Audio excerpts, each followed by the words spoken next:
ہمارے چینل پر خوش آمدید۔ آج کی کہانی ہے میرو اور عرش سکندر کی۔ وہ میرو جسے اس کی ایک غلطی لے جاتی ہے طوائفوں کے کوٹھے پر اور پھر وہاں اس سے ٹکراتا ہے عرش سکندر، جو بظاہر اس کا خریدار تھا، لیکن کیا یہ واقعی سچ ہے یا عرش سکندر کی کوئی مصلحت؟ جاننے کے لیے میرے ساتھ پڑھیے آج کا ناول۔ ہو گیا بھاگنے کا شوق پورا؟ عرش سکندر کی آواز پر وہ معصوم جو بس کی آخری سیٹ پر چھپی تھی سہم کر آنکھیں میچ گئی۔ اس کی یہ غلطی اسے کوٹھے پر لے گئی تھی اور کوٹھے سے اسے عرش سکندر نے خریدا تھا۔ وہ عرش سکندر کے فارم ہاؤس سے بھاگنے میں کامیاب ہو گئی تھی، لیکن 2 دن بعد ہی جس بس میں وہ اپنے گاؤں جا رہی تھی وہ بس عرش سکندر کے آدمیوں نے روکی تھی۔ عرش نے اسے بازو پکڑتے کھڑا کیا اور کھینچتے ہوئے بس سے باہر لے گیا۔ نہیں، وہ منمنائی جب عرش کی سرد نگاہ اس کے معصوم چہرے پر۔ چل لڑکی، اب تیار ہو جا، آگے تیرا گانا ہے۔ ایک عورت کروفر سے بیہودہ لباس پہنے آئی اور اسے ٹھوکا دیتے ہوئے کہنے لگی، جس کی آنکھیں رونے کے باعث سرخ ہوتی سوج گئی تھیں۔ اس نے زبردستی تھپڑ ڈالتے کھا کھا کر میک اپ تو کروا لیا تھا، مگر ہمت ابھی بھی نہ تھی۔ باہر اتنے غیر مردوں کے سامنے اسے تنگ سی فراک میں جس سے اس کا آدھا وجود چھلک رہا تھا، اس سے اپنے جلوے دکھانے کا۔ نہیں پلیز، مجھے نہیں جانا، میں ایسا نہیں کر سکتی، یہ میرے بس کی بات نہیں ہے، وہ بلک بلک کر روتے ہوئے بولی تھی۔ جب رانی کو غصہ آیا تھا اور وہ اس کے بعد پیچھے سے دبوچ گئی تھی۔ یہ تصویر میرے سامنے مت بہا، یہ تو بھاگنے سے پہلے سوچنا تھا نا۔ تجھے کون کہہ رہا تھا کہ اپنے یار کے ساتھ بھاگ کر آتی؟ تیرا یار ہی تجھے یہاں چند کوڑیوں کے عوض بیچ گیا ہے۔ اب سے تو ہماری کمائی کروائے گی، لوگوں کے بستر گرم کروا کے، سمجھی؟ اور اگر تم نے ذرا بھی چوں چرا کی تو تیری کھال ادھیڑ کر رکھ دیں گے۔ وہ اس کو پیچھے دھکا دیتی بول رہی تھی کہ وہ زور سے زمین پر گری، پیچھے کمر چھل چکی تھی، مگر کسی کو اس کی پرواہ ہی کہاں تھی۔ اس کو تو بس پیسہ بنانے سے مطلب تھا۔ دوسری طرف میرو، جو اب اس کوٹھے کی نئی چاندنی بننے والی تھی، اپنی بدقسمتی پر رو دی۔ وہ گاؤں کی ایک معصوم سی لڑکی تھی جس کے ماں باپ انتقال کر چکے تھے۔ اب وہ اپنی ایک خالہ اماں کے ساتھ رہتی تھی جو خود بہت بزرگ تھی۔ اس کا کہیں اپنے گھر سے باہر زیادہ آنا جانا نہیں ہوتا تھا، مگر جب بھی وہ نہر کے کنارے جاتی تو اس کے ہمسائے کا لڑکا، جس کا نام شیرو تھا، وہ بھی وہاں پہنچ جاتا تھا۔ وہ اس کی خوب تعریفیں کیا کرتا، اس کو چیزیں لا کر دیا کرتا۔ ایسے میں وہ بھولی لڑکی اس کے جال میں پھنس گئی، اور آج یہ دن آ پہنچا تھا کہ وہ اس کو گھر سے بھگا لے گیا تھا۔ ہمیں بھاگ جانا چاہیے، اگر ہم یہاں رہے تو ہم کبھی اپنی زندگی خوشی سے نہیں گزار پائیں گے۔ تمہیں بھی تو شہر جانے کا شوق ہے نا؟ شہر میں تمہیں اور بہت سی چیزیں لے کر دوں گا، وہ اسے لالچ دلاتا ہوا بولا، جس پر وہ آنکھیں بند کر کے یقین کر گئی تھی، کیونکہ اس سے پہلے اس سے یہاں کی سادہ زندگی گزاری نہیں جا رہی تھی۔ اس کے بھی کئی شوق تھے جو اسے پورے کرنے تھے۔ ٹی وی میں جب وہ شہری لڑکیوں کو دیکھتی تو اس کا بھی دل کرتا کہ وہ شہر کی رنگینیاں دیکھتی، اور اسے شوق کو شیرو نے نشانہ بنایا اور اس کو اپنے جال میں پھنساتے کراچی لے آیا، جہاں وہ اس بھولی لڑکی کو بیچنے والا تھا، مگر اس کا اس لڑکی کو بھی علم نہ تھا۔ سب سے پہلے وہ اس کو مال کے پارلر میں لے کر گیا، جس کی گرومنگ کروائی، یہاں تک کہ وہ خود بھی پہچانی نہیں جا رہی تھی۔ اسے دیکھ کر تو شیرو کی بھی رال ٹپکنے لگی۔ دل کیا کہ اس پر سب سے پہلا ہاتھ وہی ڈالتا، مگر وہ اس کی قیمت لگا چکا تھا اور ان کو اچھوتی ہوئی لڑکی چاہیے تھی۔ اگر وہ اس کو پہلے میلا کر دیتا تو یقیناً قیمت اتنی نہ ملتی۔ چلو اب کھانا کھاتے ہیں۔ وہ اس کو بڑے سے ریسٹورنٹ میں کھانا کھلانے کے لیے لے کر گیا، جبکہ میرو دل ہی دل میں خوش ہو رہی تھی کہ اس نے اچھا ہی کیا جو گاؤں چھوڑ کر آئی تھی۔ کم از کم اس کو شہر کی رنگینیاں تو دیکھنے کو ملی، پہلے پارلر اور اب ایک اچھے سے 5 اسٹار ہوٹل میں کھانا۔ اس کی تو زندگی بدل گئی تھی۔ وہ خوشی سے مزے لے کر کھانا کھا رہی تھی، اس بات سے انجان کہ آج رات اس کے ساتھ کیا ہونے والا ہے۔ جیسے ہی اس نے لبوں کے ساتھ جوس لگایا، اس کو اس کا ٹیسٹ کچھ عجیب سا لگا، مگر یہ سوچتے کہ شہر کی چیز ہے شاید ایسی ہی ہوتی ہو۔ وہ ایک ایک گھونٹ اپنے اندر اتار گئی، مگر کچھ ہی دیر بعد اس کو اس کی آنکھیں دھندلاتی ہوئی محسوس ہوئیں۔ شیرو، میرا سر درد کر رہا ہے، چکرا رہا ہے، کچھ صحیح سے نظر نہیں آ رہا۔ میرو اس کی جانب دیکھنے کی کوشش کرتے بولی، جب شیرو کی زہریلی مسکراہٹ وہ دیکھ نہیں پائی اور وہیں گر کر ڈھلک گئی۔ اس کو بے ہوش ہوتے دیکھ کر شیرو نے اسے ایک دو دفعہ ہلا کر دیکھا تھا کہ کہیں ناٹک تو نہیں کر رہی، لیکن اس کو واقعی بے ہوش ہوتا دیکھ اس کے لبوں پر زہریلی مسکراہٹ چمکی اور وہ اس کو سہارا دیتے ہوئے اپنی منزل کی طرف لے لیا، جو کہ شیش محل تھا، مجبوروں کا کوٹھا، جہاں ایسی ہی مجبور لڑکیاں بیچ دی جاتی تھیں، جیسے آج شیرو اس لڑکی کو بیچنے آیا تھا۔ اس خوبصورت لڑکی کو دیکھتے ہوئے رانی بائی کی رال ٹپکنے لگی۔ اتنی خوبصورت لڑکی جسے دیکھ کر یہ محسوس ہوتا تھا کہ اس کو ہاتھ لگاؤ گے تو وہ میلی ہو جائے گی، ایسی لڑکی تو ان کے پورے کوٹھے پر موجود نہ تھی۔ یقیناً یہ لڑکی ان کے کوٹھے کی قسمت بدل دے گی۔ وہ یہ دل ہی دل میں سوچ کر رہ گئی تھی کہ یقیناً اس سے وہ بہت سارا پیسہ کما سکتی تھی۔ لالچ نے ان کو اندھا کر دیا تھا کہ وہ یہ بھی نہ سوچتی کہ وہ معصوم لڑکیاں اپنی زندگی اس دوزخ میں کیسے گزاریں گی، مگر ان کو پیسے بنانے سے مطلب تھا۔ وہ شیرو کے منہ پر 1.5 لاکھ اس کی قیمت مارتے اسے وہاں سے رخصت کر چکی تھی، جبکہ لڑکیوں کو اشارہ کیا تھا کہ اس کو کمرے میں لے جائیں اور تیار کر دیں۔ اس کی بے ہوشی میں وہ اس کے کپڑے تبدیل کر چکی تھی۔ انہیں اندازہ تھا کہ جب وہ ہوش میں آتی تو یقیناً چیختی چلاتی، اس لیے انہوں نے پہلے ہی اس کے کپڑے تبدیل کر دیے۔ کچھ دیر بعد میرو کو ہوش آیا تو وہ ایک انجان جگہ پر موجود تھی۔ وہ کسی کمرے میں تھی، مگر یہ کمرہ اتنا سجا ہوا کیوں تھا؟ اس کے بیڈ کے ارد گرد چاروں طرف شیشے کی لڑیاں لٹک رہی تھیں۔ بہت مغلئی سا کمرہ تھا۔ وہ ایک دم جھٹکے سے اٹھ بیٹھی تھی۔ خوف نے اسے چاروں طرف سے اپنی لپیٹ میں لے لیا تھا۔ وہ آخر اس کمرے میں کیسے پہنچی تھی؟ وہ تو شیرو کے ساتھ کھانا کھانے ریسٹورنٹ میں موجود تھی، پھر یہاں کیسے آئی؟ وہ سوچ کر رہ گئی۔ سر درد سے بھاری ہو رہا تھا، مگر جیسے ہی وہ اٹھی تو اس کی جان نکل گئی، کیونکہ اس کے تن پر جو اس کے کپڑے تھے وہ تو اس کے تھے ہی نہیں۔ یہ تو وہ کپڑے تھے جو وہ گھر سے پہن کر نہیں نکلی تھی۔ یہ تو کوئی اور ہی غیر مناسب سا لباس تھا۔ یہ کیسے ہو سکتا ہے؟ وہ اپنے کپڑوں کو دیکھ کر چیخ اٹھی، کیونکہ وہ اس وقت ملٹی کلر کی فراک میں موجود تھی، جس کی آستینیں سرے سے ہی غائب تھیں، جبکہ تن پر دوپٹے کا نام و نشان تک نہ تھا۔ گلا نہایت گہرا، جبکہ فراک پنڈلیوں تک تھی، نہایت تنگ سا، جس سے اس کے نشیب و فراز نمایاں ہو رہے تھے۔ وہ فوراً گھبرا کر کھڑی ہوئی اور دروازے کی جانب بھاگی تھی جو بند تھا۔ وہ زور زور سے دروازہ دھڑ دھڑانے لگی۔ کھولو، کوئی ہے؟ شیرو، مجھے باہر نکالو! یہاں سے وہ چیخ رہی تھی، چلا رہی تھی، مگر کوئی اس کی مدد کو نہ آ رہا تھا۔ لمحوں میں اس کا چہرہ آنسوؤں سے تر ہو گیا۔ جب ایک دم جھٹکے سے دروازہ کھلا تو وہ کئی قدم پیچھے ہو گئی، کیونکہ وہاں ایک شوخ سی عورت موجود تھی جس نے منہ پر بھر بھر کر میک اپ لگا رکھا تھا۔ پیچھے 2 ہٹے کٹے جوان مرد موجود تھے، جن کو دیکھ کر اس کی رہی سہی جان بھی نکل گئی۔ کون ہو تم لوگ اور مجھے یہاں کون لایا ہے؟ وہ ان سب کو دیکھ کر خوف بھرے لہجے میں بولی۔ جب ان کے قہقہے بلند ہوئے جس سے اس کے اندر کھڑے رہنے کی بھی سکت موجود نہ رہی اور وہ لڑکھڑا کر گری۔ ہائے، کتنی معصوم بلبل ہے یہ، اس کے تو ہاتھوں ہاتھ نخرے بھی بکیں گے۔ وہ اس کے ارد گرد چکر کاٹتی ہوئی بولی تھی۔ رانی بائی اسے اوپر سے نیچے تک دیکھتے ہوئے بولیں۔ جب وہ نہ سمجھی اسے دیکھنے لگی۔ میں کہاں ہوں؟ پلیز مجھے بتائیں۔ شیرو کہاں ہے؟ وہ میرے ساتھ تھا نا؟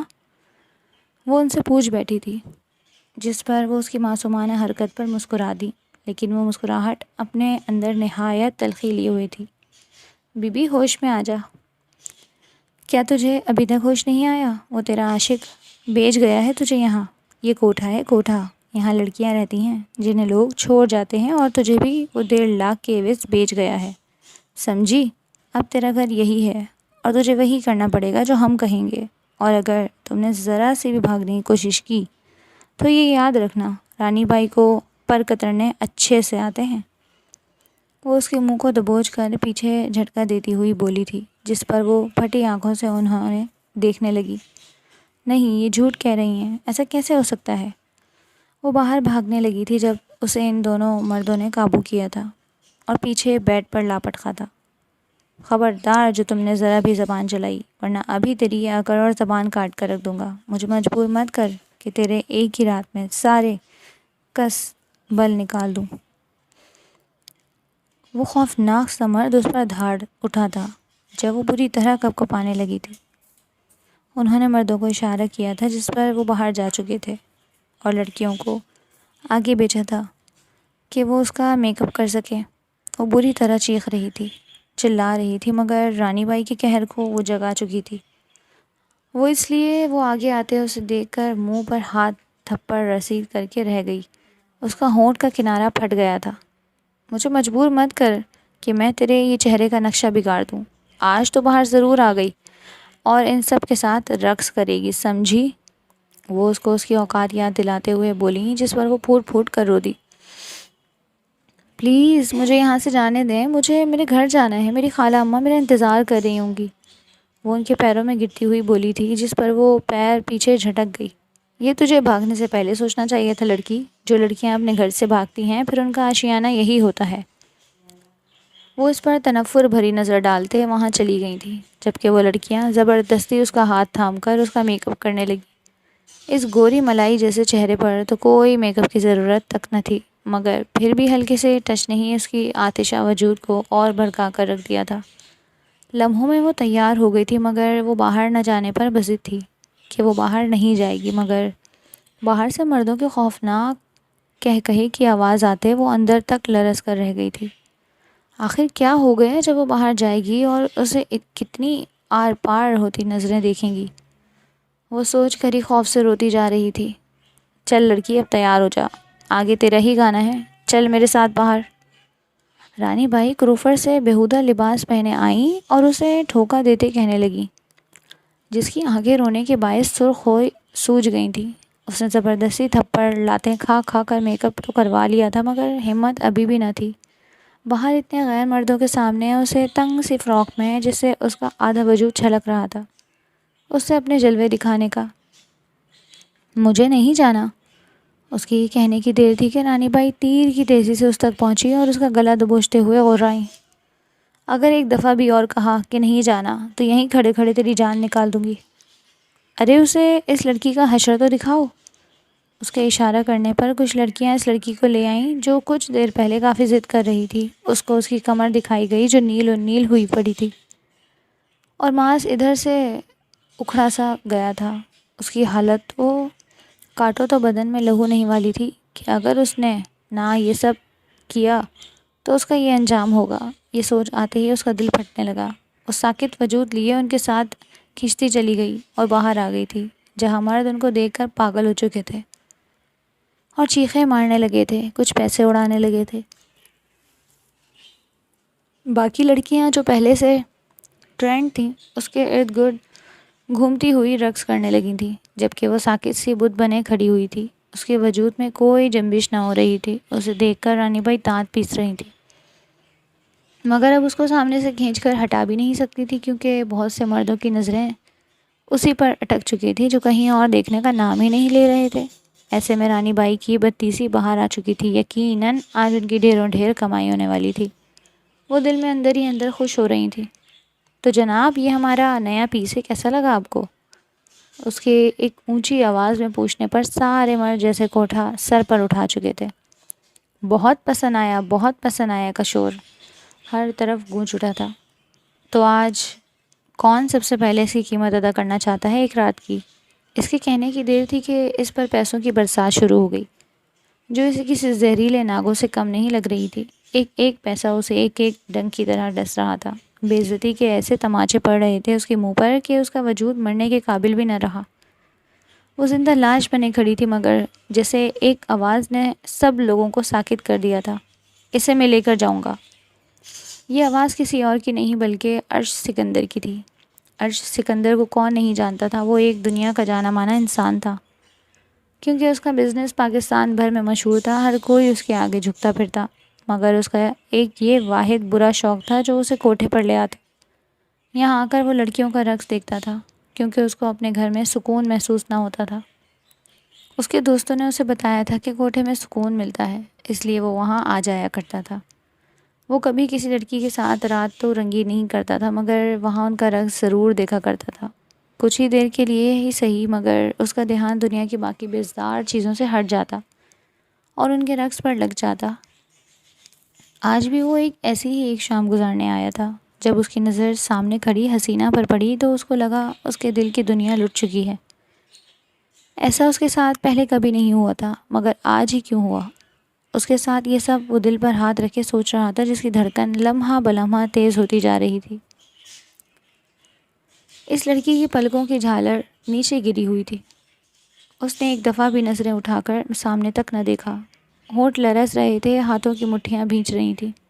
شاید وہ لڑکی یہاں آنے پر راضی نہ تھی اور اسے زبردستی لایا گیا، مگر یہ سوچ آتے ہی کہ یہاں اچھی لڑکیاں تو ہوتی نہیں، صرف کماش کردار کی لڑکیاں ہی ہوتی ہیں، اس نے اس سوچ کو پرے جھٹک دیا اور اٹھ کھڑا ہوا۔ اس سے پہلے کہ کوئی اور اس کی بولی لگاتا، اس نے ایسی بڑی بولی لگائی تھی کہ کوئی بھی اس بولی کا مقابلہ نہیں کر سکتا تھا۔ اس نے سیدھا 50 لاکھ کا اعلان کیا، سیدھا ایک رات کا، کہ لوگ اسے مڑ مڑ کر دیکھنے لگے۔ کیا وہ پاگل تھا کہ محض ایک رات کا ہی 50 لاکھ دے رہا تھا؟ رانی بائی کے تو وارے نیارے ہو گئے، وہ تو صدقے واری نہیں جا رہی تھیں اور فوراً بھاگ کر عرش سکندر کے پاس گئیں۔ صاحب، بہت کمال کی نظریں ہیں آپ کی، اچھا خالص پیس چنا ہے، بالکل ان ٹچ ہے، کسی نے آج تک اسے ہاتھ نہیں لگایا، بالکل صاف شفاف ہے، گوری ملائی سی، آپ ضرور لے کر جانیے۔ مگر کیا ہی اچھا ہوتا کہ کچھ وقت دیتے، اسے کچھ آداب سکھا دیتے، کیونکہ نئی آئی ہے اس لیے ذرا ادھر کے طور طریقے میں وقت لگے گا۔ وہ شیریں لہجے میں بولی تھی، کیونکہ وہ اسے آج کی رات مالا مال جو کرنے والا تھا۔ اس کی کوئی ضرورت نہیں، وہ کرخت لہجے میں بولا، میں اپنے رنگ ڈھنگ خود ہی سکھا لوں گا اسے۔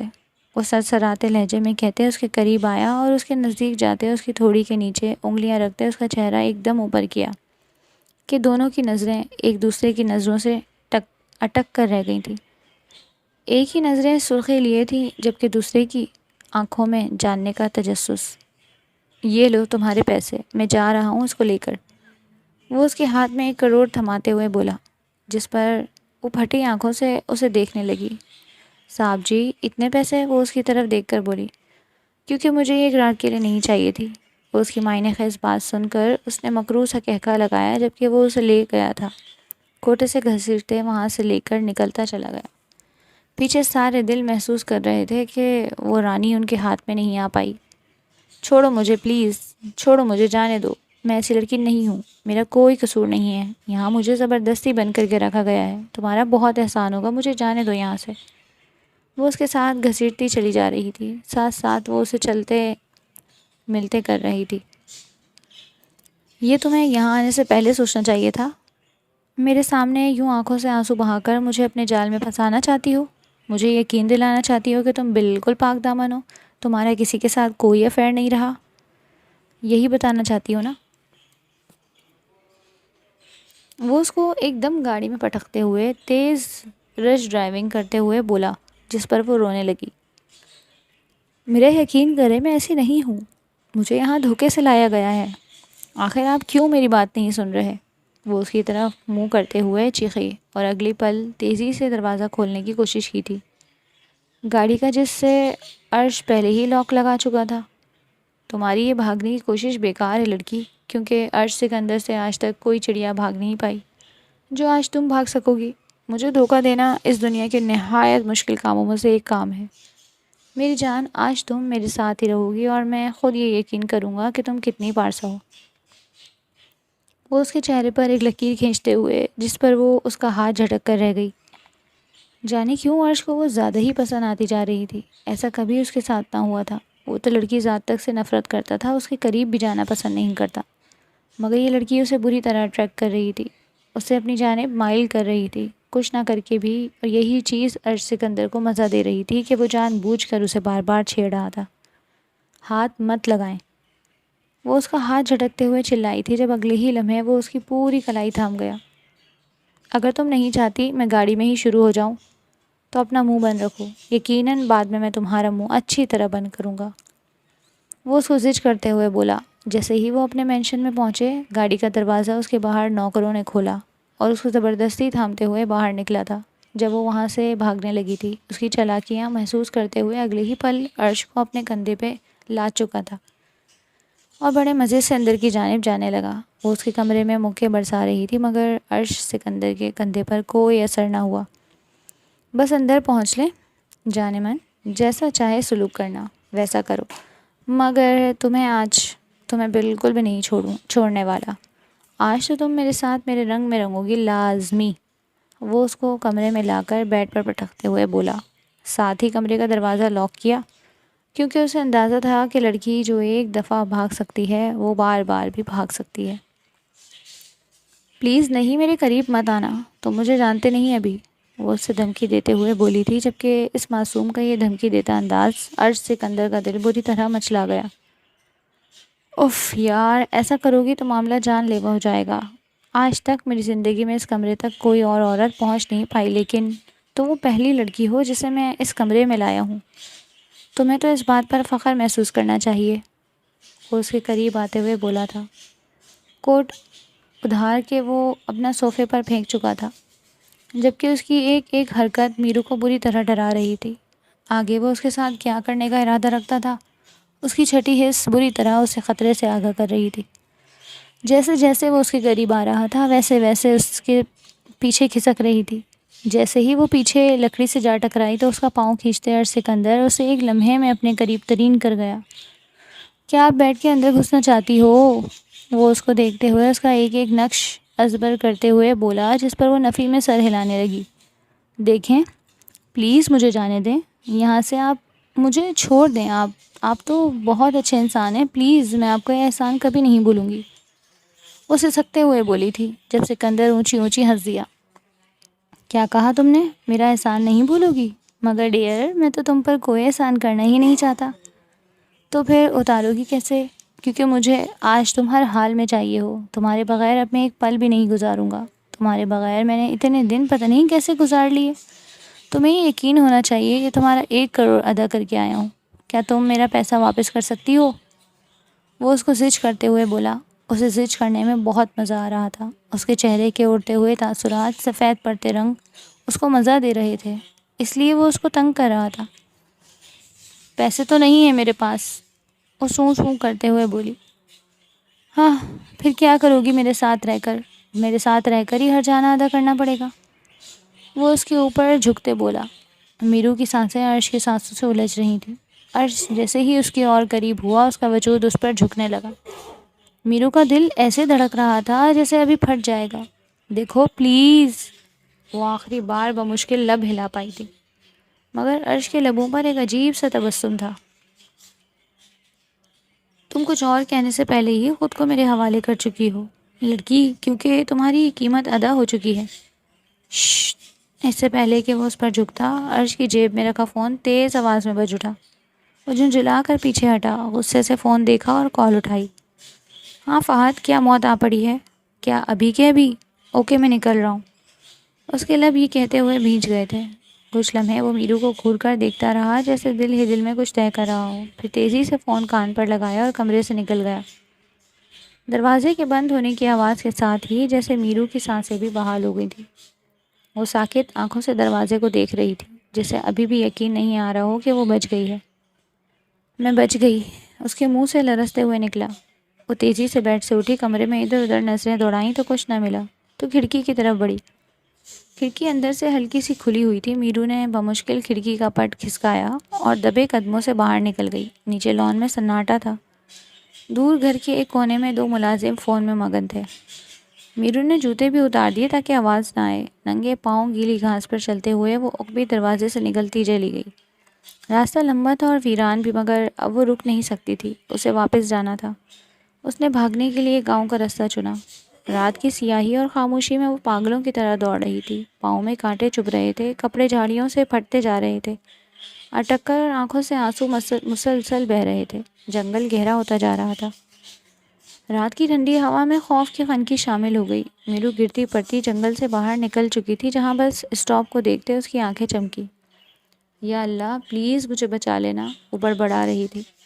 دوسری طرف عرش سکندر کی گاڑی سکندر ہاؤس کے سامنے رک چکی تھی۔ وہ اندر داخل ہوا اور کمرے کا دروازہ کھولا، مگر کمرہ خالی تھا۔ پہلے تو اس نے سکون کا سانس لیا جیسے غصہ ضبط کر رہا ہو، مگر جیسے ہی اس نے کھڑکی کھلی دیکھی، اس کی آنکھوں میں ایک لمحے کو خون اتر آیا۔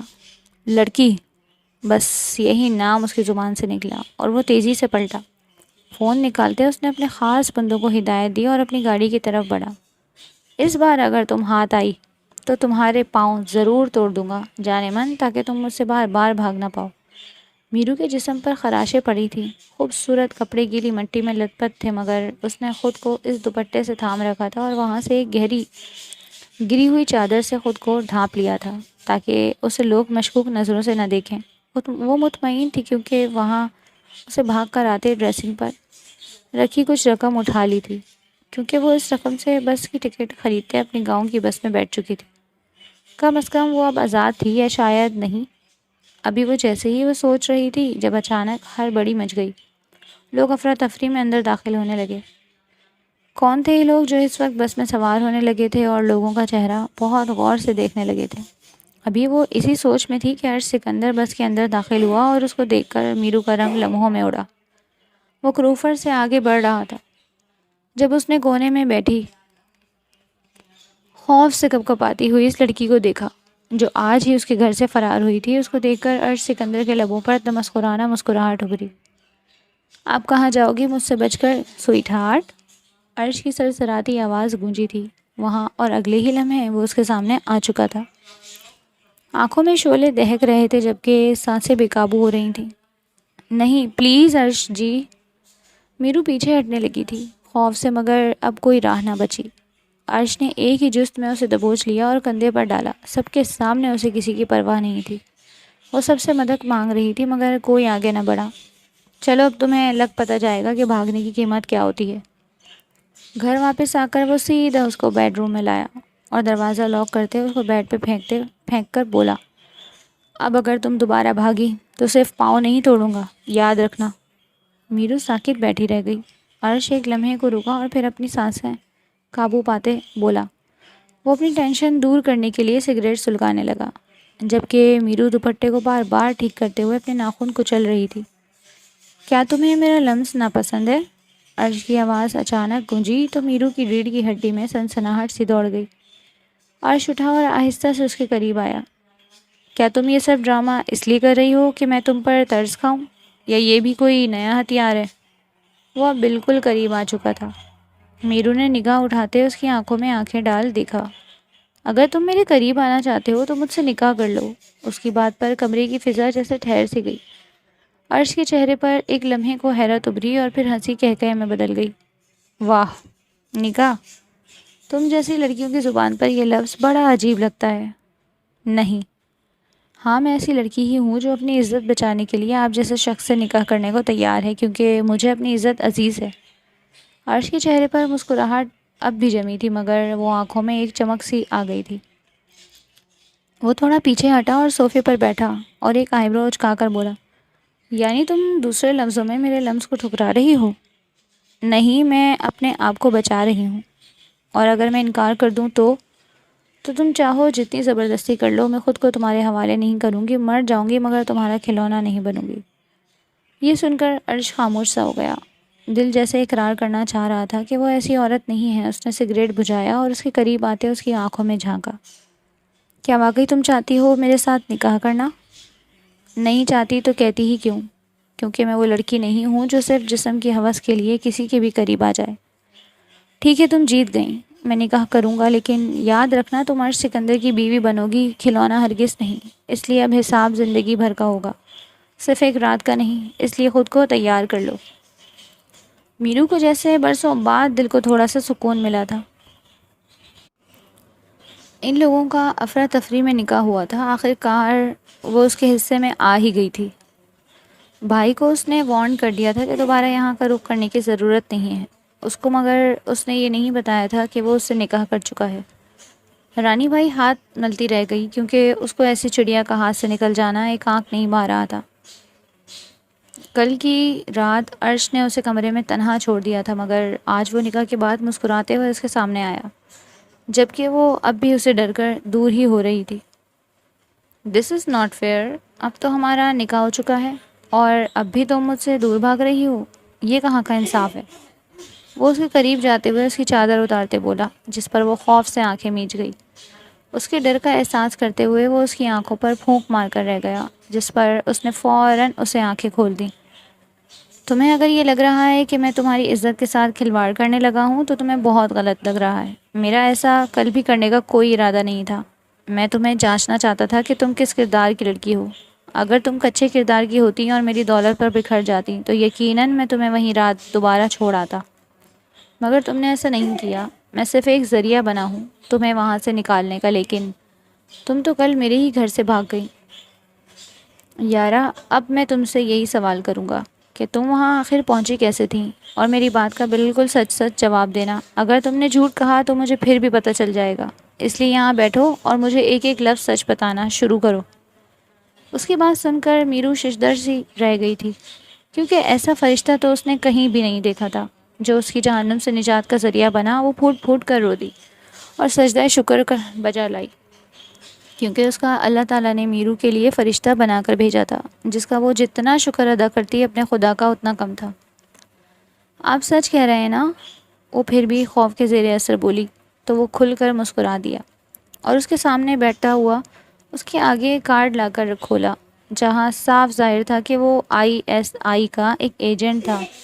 یہ اس کا ٹاسک تھا کہ اسے وہاں کوٹھے پر جانا پڑا اور وہاں کے حالات کا اپنے باس لوگوں کو آگاہ کرنا پڑتا۔ اس کے وہاں بہت سے دشمن آتے تھے جن کی جانکاری کے لیے وہ وہاں جاتا تھا۔ اب تو میرو اس کا اور بھی بھروسہ قائم ہو گیا تھا ارش سکندر پر۔ اب تو یقین آ گیا نا؟ وہ اسے دیکھ بولا۔ تو کیا آپ اکیلے رہتے ہیں؟ وہ آنکھیں گول کرتی بولی۔ ہاں، کیونکہ میرے ماں باپ نہیں ہیں، شروع سے تنہا ہوں۔ 13 سال کا تھا جب والدین چھوڑ گئے، خاص ملازماؤں کے ساتھ ہی پلا بڑا، اور آرمی جوائن کی۔ اب خوش؟ اب تم بتاؤ۔ اس کی اس بات پر وہ ایک ایک لفظ اس کو سچ بتاتی چلی گئی تھی کہ کیسے وہ شیرو کے ساتھ مل کر یہاں آئی تھی اور شیرو نے اسے یہاں بھیج دیا تھا۔ اسے رانی بائی سے یہ بھی معلوم ہوا تھا کہ شیرو اور بھی لڑکیوں کو اس طرح پہلے بھی بیچ چکا ہے۔ اس نے ان کے بارے میں بھی ارش کو بتایا تھا، جسے وہ بہت غور سے سن رہا تھا۔ تو کیا تم اب بھی اپنے گھر جانا چاہتی ہو؟ لیکن میں تمہیں یہی مشورہ دوں گا کہ تمہارا وہاں جانا ابھی مناسب نہیں ہے، کیونکہ وہ ابھی بھی کھلا گھوم رہا ہے اور کوٹھے والے بھی تمہارا اتنی آسانی سے پیچھا نہیں چھوڑیں گے، کیونکہ اسے بند کروانے کے لیے ابھی بہت کچھ ہونا باقی ہے۔ اس لیے میں تب تک یہی چاہوں گا کہ تم یہیں میرے گھر پر رہو۔ اب تو ویسے بھی ہمارا نکاح ہو چکا ہے، وہ کندھے اچکاتے ہوئے بولا، جس پر وہ آنکھیں پھاڑی اسے دیکھنے لگی، جیسے وہ کہنا کیا چاہ رہا تھا وہ سمجھ نہ سکی۔ دیکھو، میری بات کا برا مت ماننا، لیکن تمہیں بھی یہ احساس ہے کہ تمہارا پاس میرے علاوہ اور کوئی سہارا نہیں، اس لیے تم مجھ پر آنکھیں بند کر کے یقین کر سکتی ہو میں تمہاری معصومیت کا ناجائز فائدہ نہیں اٹھاؤں گا۔ وہ اسے تسلی دیتے ہوئے بولا، جس پر اس کی آنکھیں نم ہوئی تھیں اور وہ اس بات میں سر ہلا دی۔ اب ایسے روز ہونے لگا تھا، جب بھی وہ گھر آتا تو میرو اس کے لیے گھر کھانا پکا کر رکھتی اور پھر ساتھ کھانا کھاتے۔ وہ لوگ اس کے کپڑے پریس کر کے رکھتی، اس کو کسی بھی چیز کی کمی نہیں ہونے دیتی۔ ایک فاصلہ تھا ان دونوں کے درمیان جو ابھی تک پورا نہیں ہوا تھا، اور وہ کب پورا ہونا تھا یہ تو وقت نے بتانا تھا۔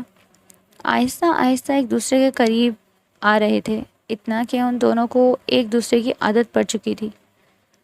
یار، تم نے میری ٹائی کہاں رکھ دی ہے؟ مجھے میری ٹائی تو دے دو، مجھے لیٹ ہو رہا ہے، جانا ہے مجھے۔ ارش صبح صبح اس کے کمرے میں آتے ہوئے بولا، جو اپنا سر تھام کر رہ گئی۔ آپ کی الماری میں ہی تو رکھی تھی، آپ بھول گئے؟ وہ اس کے کمرے میں جاتی ہوئی اسے اس کی الماری میں سے سامنے پڑی ٹائی نکال کر دیتے بولی، جس پر وہ ہنس دیا۔ صاف ظاہر تھا اس کو کمرے میں بلانے کا ایک بہانہ۔ وہ اس کو تب کر دیکھ کر رہ گئی، اس کی شرارت اسے صاف سمجھ آ گئی۔ وہ آج بھی اسے تنگ کرنے کا کوئی موقع ہاتھ سے جانے نہیں دیتا تھا۔ اب چلیں، آپ لیٹ ہو رہے ہیں، وہ اس کو دھکا دیتے ہوئے باہر لاتے ہوئے بولی، جب دونوں حیران رہ گئے تھے کیونکہ وہاں پر ارش سکندر کے سر موجود تھے۔ ارش، ہمارا مشن کمپلیٹ ہو چکا ہے اور وہ کوٹھا بھی ہم بند کروا چکے ہیں۔ اب سب کچھ سیف ہے، تم اس لڑکی کو دوبارہ چھوڑ کر آ سکتے ہو واپس۔ اس کی بات پر جیسے میرو کا تمام چہرہ سفید پڑ چکا تھا، ہاتھ ایک دم کپ کپا اٹھے تھے۔ اس شخص سے دور جانا ہی اس کے لیے اب سہانے روح ہونے لگا تھا۔ شیرو تو اس کو صرف جال میں پھنسا کر لایا تھا، اصل محبت کا مطلب تو اسے ارش سکندر نے سکھایا تھا کہ محبت ہوتی کیا ہے۔ وہ اس کے ساتھ رہا تھا، مگر اس نے ایک بار بھی اس کو چھونے کی کوشش نہیں کی تھی۔ اس حد تک اچھا تھا وہ، اس لیے وہ میرو کے دل میں جلد ہی گھر کر گیا تھا۔ ان کے جانے کے بعد سے وہ ایک دم خاموش ہو گئی تھی اور کمرے میں بند ہو گئی تھی۔ عرش نے اس کا یہ انداز زیر نگاہوں سے دیکھا تھا، اور جو وہ سوچ رہا تھا اس سوچ کو سمجھتے اس کے لبوں پہ مسکراہٹ رنگ گئی، تو وہ بھی اس سے پیار کرنے لگی تھی۔ یہ سوچ بھی خوش کر گئی تھی۔ وہ اس کے پیچھے گیا، دروازہ گھر کھٹکھٹاتے اندر داخل ہوا۔ میرو، کیا میں آ جاؤں؟ اندر سے بس اس کی ہلکی سی منمناہٹ پر وہ دبے قدموں سے اندر داخل ہوا۔ لگتا ہی کوئی بہت پریشان ہو رہا ہے۔ وہ بازو اپنے سینے پر باندھتا وہ اس کو گہری نگاہوں سے تکتا ہوا بولا، جس پر وہ سوں سوں کرتی رہ گئی۔ ایسی بھی کوئی بات نہیں، وہ ضبط کرتے ہوئے بولی تھی، صاف آنسوؤں کو چھپانے کی کوشش کر رہی تھی۔ اچھا، مگر مجھے تو کوئی اور ہی بات لگ رہی ہے۔ وہ اس کے سامنے جھکتا ہوا اس کا آنسو اپنی انگلی پر اٹکاتے ہوئے بولا، جب وہ اس کا ہاتھ جھٹک گئی تھی۔ تنگ کر رہے ہیں کیا آپ مجھے؟ وہ اس کو گھورتے ہوئے بولا، جس پر وہ نفی میں سر ہلا گیا۔ میری کیا مجال جو میں آپ کو تنگ کر سکوں؟ جان سے تھوڑی جانا ہے مجھے، وہ اس کو چھیڑتے ہوئے بولا تھا۔ وہ سسک کر رہ گئی۔ اب کیوں آئے ہیں آپ یہاں پر؟ مجھے گھر چھوڑنے جانا چاہتے ہیں کیا؟ وہ اس کی آنکھوں میں دیکھ کر خوف بھرے لہجے میں پوچھ گئی تھی، جس پر وہ گہرا سانس بھر کے رہ گیا۔ تمہیں لے کر جانا تو پڑے گا نا، جہاں سے سب شروع ہوا تھا اختتام بھی تو وہیں کرنا ہے۔ اس نے جیسے ہی یہ کہا تھا، میرو کا دل کٹ کر رہ گیا۔ اس کو عرش سکندر سے کم از کم یہ امید تو نہ تھی کہ وہ اس کو اتنی جلدی رفع دفع کرنا چاہتا تھا۔ کچھ کہے بغیر وہ اٹھتے ہوئے اپنے کپڑے زبردستی بیگ میں ٹھوسنے لگی۔ ایک ایک کپڑا بیگ میں ڈالتے ہوئے اس کی آنکھوں سے آنسو بری طرح چھلک رہے تھے۔ دل جو بری طرح زخمی ہوا تھا، کیونکہ عرش سکندر کو اس کی پرواہ ہی کہاں تھی۔ یہ سوچتے ہی اس کی آنکھیں خشک ہونے کا نام ہی نہیں لے رہی تھیں۔ تو کیا وہ بوجھ تھی اس پر اتنے دنوں سے؟ کیا وہ صرف اسے ایک ذمہ داری کی طرح اپنے کندھوں پر اٹھائے ہوئے تھا؟ یہ سوچ سوچ کر اس کا دماغ درد سے پھٹنے لگا تھا۔ اچھا، تم اپنی پیکنگ کر لو، میں بھی تیار ہو کر آتا ہوں، پھر تو میں لے کر چلتا ہوں تمہارے گاؤں۔ یہ کہتے ہی وہ دروازہ بند کرتے نکل چکا تھا۔ دروازہ بند کرتے اس کے لب پھر سے مسکرا اٹھے، جبکہ اندر سے آنے والی توڑ پھوڑ کی آواز پر وہ کانوں پر ہاتھ رکھ کر رہ گیا۔ اف، پوری جنگلی بلی ہے یہ، کسی نہ کسی دن مجھے بھی ضرور زخمی کر دے گی۔ ہائے توبہ، اس نے کانوں کو ہاتھ لگا کے کہا، اور ہنستے ہوئے تیار ہونے چلا گیا۔ وہ جانتا تھا کہ اس کو گھر جا کر جو وہ سرپرائز دے گا تو وہ یقیناً خوش ہو جائے گی۔ وہ اس کو لے کر اس کے گاؤں میں پہنچا۔ اس کے گھر کے باہر پہنچ کر تالا لگے دیکھ میرو نے حیرت سے دیکھا اور ساتھ والے گھر میں پوچھا۔ وہ عورت اس کو بڑی مشکوک نگاہ سے دیکھ رہی تھی۔ ارے بی بی، تم کہاں سے آ ٹپکی؟ یہ خالہ اماں تو تمہاری اتنی راہ دیکھتی رہتی تھی، ہر وقت تمہارا انتظار کرتی رہتی۔ تب تو نہ تم آئیں، لوگوں کی بات سن سن کر خالے کے حقیقی کو جا پہنچی۔ اب تو وہ زندہ بھی نہیں رہی، اب کس سے ملنے آئی ہو تم؟ وہ ہاتھ نچا نچا کر کہتی ہوئی اس کو بالکل ہی توڑ گئی تھی۔ اس کی آنکھوں سے آنسو ایک بار پھر جاری ہو چکے تھے، کیونکہ صدمہ جو بہت بڑا تھا اس کی وجہ سے اس کی خالہ اماں چلی گئی تھی۔ سکندر نے فوراً اس کو ساتھ لگایا تاکہ وہ بے ہوش ہو کر وہیں نہ گر جائے۔ آج کل ویسے بھی اس کا چھوٹی چھوٹی باتوں پر اس کا دل بھرا تھا۔ وہ اسے ساتھ لگاتے ہوئے گاڑی میں بٹھا چکا تھا جب شیرو کی اماں آ کر جھگڑنے لگ پڑی تھی اس سے۔ کہاں ہے میرا بیٹا؟ بتا لڑکی، کہاں ہے میرا بیٹا؟ اسی نے بتایا تھا تو بھاگ گئی ہے۔ پھر کسی نے ہمیں بتایا کہ اس کو جیل میں ڈلوانے میں تیرا ہی ہاتھ ہے۔ میرا بیٹا کبھی قصوروار نہ تھا، چال چلن تو تیرے ٹھیک نہیں تھے۔ وہ سینہ پیٹتے ہوئے لوگوں کو اکٹھا کر چکی تھی جو اسے برا بھلا کہنے لگے تھے، اور یہ بات عرش سکندر کو ایک آنکھ نہیں بھائی۔ خبردار، جس نے میری بیوی کے بارے میں ایک لفظ بھی کہا تو اچھی طرح جان لیں آپ لوگ یہ کہ آپ کا بیٹا برا تھا، لڑکیوں کو بیچتا تھا۔ وہ اس گاؤں سے جتنی بھی لڑکیاں غائب ہوئیں ان کو بیچنے میں اس شیرو کا ہی ہاتھ تھا، اور اس کو حوالات کے پیچھے میں نے بند کروایا ہے۔ کہتی ہیں تو آپ کو بھی کروا دیتا ہوں، کیونکہ آپ کے چل چلن بھی مجھے اپنے بیٹے سے مختلف نہیں لگ رہے۔ اس کے ایک دم دھمکی دینے پر وہ ڈر کر پیچھے ہو گئی تھیں اور فوراً اندر بھاگ گئیں، جبکہ لوگ بھی شیرو کی سچائی کو سنتے کانوں کو ہاتھ لگانے لگے، اور رش وہاں سے ٹل چکا تھا، جبکہ وہ اس کو دیکھتے ہوئے واپس لے کر جا رہا تھا۔ اب تو میرا کوئی سہارا بھی نہیں ہے، اب کہاں چھوڑیں گے آپ مجھے؟ کسی یتیم خانے میں؟ وہ سسکتی ہوئی بولی، جس پر وہ ہنس دیا۔ یار، ایسی کیسی باتیں کرتی ہو تم؟ ویسے بھی آج میں تمہیں یہاں چھوڑنے نہیں آیا تھا، صرف تمہاری اماں سے ملوانے لایا تھا، مگر نہیں جانتا تھا کیسے حالات ہمارے منتصر ہوں گے۔ تمہیں اب چھوڑنے کا تصور بھی کیسے کر سکتا ہوں میں؟ جس کی زندگی تم بن چکی ہو، کبھی ایسی بات دماغ میں مت لانا۔ تم میری سانسوں کی ضمانت ہو، کبھی نہیں چھوڑوں گا میں تمہیں، میری پہلی اور آخری محبت۔ وہ اس کے ماتھے پر لب رکھ کے بولا۔ جس پر اس نے اپنی آنکھیں سکون سے بند کی تھیں۔ آپ سچ کہہ رہے ہیں؟ وہ نم آنکھوں سے مسکرا دی، جس پر وہ اس کی آنکھوں میں آنکھیں ڈالے بولا، کیا جھوٹ کہہ سکتا ہوں میں ایسی خوبصورت بیوی کے ہوتے ہوئے؟ وہ آنکھ مارتے ہوئے بولا کہ وہ سو سو کرتی رہ گئی۔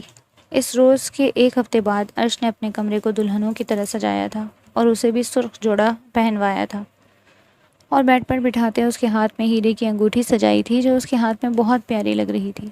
اب بتاؤ، یقین آ گیا ہے ہماری شادی ہو چکی ہے؟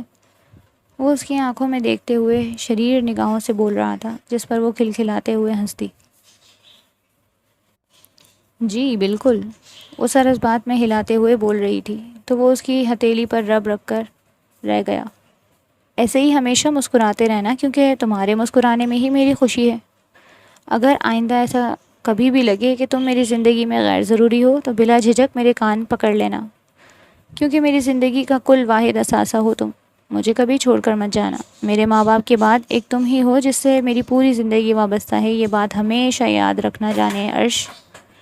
وہ اس کو اپنے سینے سے لپٹاتے ہوئے بولا تھا، جس پر وہ سکون سے آنکھیں موند گئی تھی، کیونکہ اب اس کی زندگی ہمیشہ کے لیے آسان ہونے والی تھی، جہاں کسی بھی شیرو کا برا سایہ تھا اور نہ کہیں کسی کوٹھے کی کالی پرچھائی تھی۔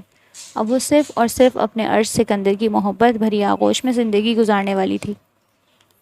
تو یہ تھی آج کی کہانی میرو اور عرش سکندر کی، جہاں بہت ساری مشکلات کے بعد مل گئے دو دل۔ یہ ضرور بتائیے گا کہ اسٹوری کیسی لگی۔ Subscribe our channel for more interesting stories. ملتے ہیں کل نیو اسٹوری کے ساتھ، تب تک کے لیے ٹیک کیئر اینڈ اللہ حافظ۔